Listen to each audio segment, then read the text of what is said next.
C'est un poisson au tempérament très zen. Ils excellent dans l'art du camouflage. Même en pleine vue, vous peinerez à le repérer. C'est le poisson-pierre, le plus venimeux connu. Les requins féroces rôdent sans cesse au fond marin. Mais les prédateurs redoutables préfèrent l'attente. Le poisson-pierre est laid et nage très lentement. Pourtant, c'est un chasseur doué pour se cacher. Cette capacité lui permet de surprendre ses proies.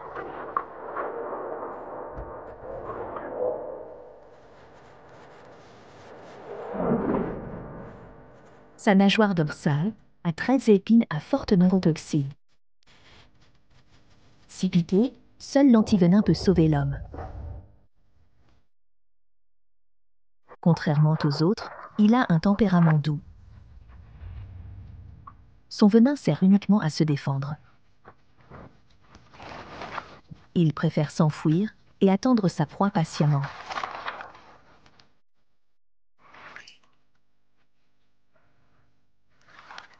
Le poisson-pierre excelle en camouflage. Ils se font parfaitement dans son environnement marin. Cela trompe prédateurs et proies avec aisance.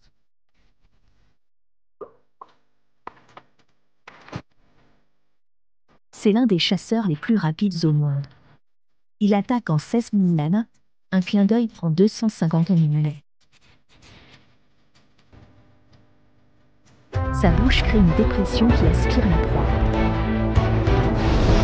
La victime est attirée sans pouvoir s'échapper. Il n'y a aucun espoir de fuite pour la proie.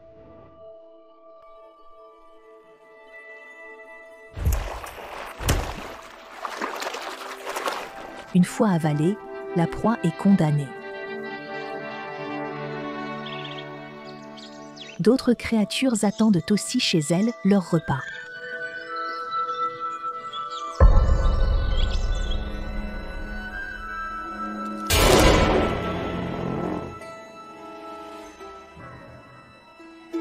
La nuit, la forêt devient un tout autre monde.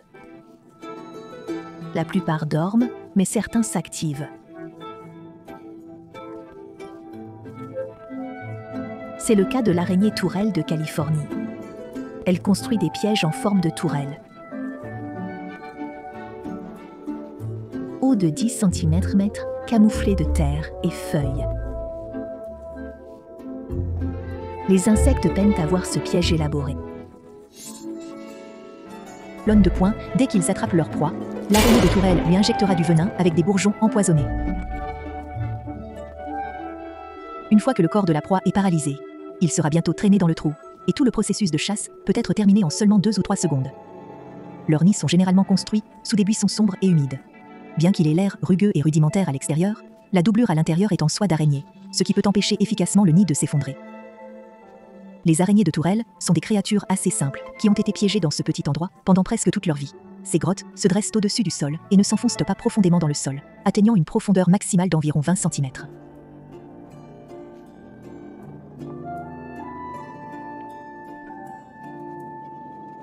Après la disparition des derniers rayons de soleil à l'entrée de la grotte, l'araignée de la tourelle ne pourra pas capturer les environs de l'entrée.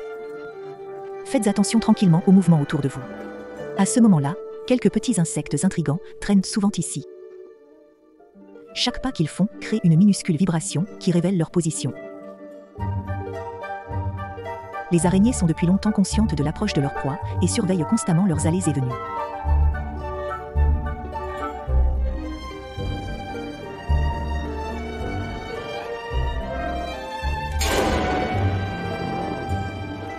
L'araignée de tourelle ne dépasse généralement pas 2 cm de longueur, et cette fois, elle a subi une perte de longueur de corps.